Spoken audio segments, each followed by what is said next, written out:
हिंदू धर्मासंदर्भात वाद निर्माण करणारी वक्तव्य काही महिन्यांपूर्वी तामिळनाडूतील सत्ताधारी द्रमुकचे खासदार ए राजा यांनी केली होती। ए राजा यांनी सनातन धर्माची तुलना HIV केली होती।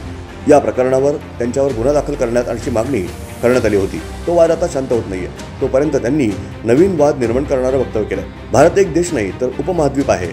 जय श्रीराम आणि भारत माता की जय या घोषणाही आम्हाला मान्य नाहीत। माझा प्रभू रामावर विश्वास नाही। खासदार राजा यांच्या या वक्तव्यानंतर वाद निर्माण झाला। भाजपनं राहुल गांधी यांना लक्ष केलं। इंडिया आघाडीच्या नेत्याकडून वादग्रस्त वक्तव्य झाल्यानंतर राहुल गांधी गप्प का असा प्रश्न विचारला गेला। तामिळनाडूचे मुख्यमंत्री NK स्टॅलिन यांच्या वाढदिवसानिमित्त कोइंबतूर इथं एक सभा झाली। त्या सभेत ए राजा यांनी अनेकदा वादग्रस्त वक्तव्य केले। त्यांच्या भाषणासंदर्भात भाजपा नेते अमित मालवीय यांनी ट्विट केलं। त्याचा अनुवाद करत अमित मालवीय यांनी राजा यांच्या भाषणात काय आहे ते सांगितलं। त्यांनी म्हटलंय की भारत एक राष्ट्र नाही, उपमहाद्वीप आहे। राष्ट्र म्हणजे एक भाषा, एक परंपरा आणि एक संस्कृती असते। भारतात असं काहीच नाही।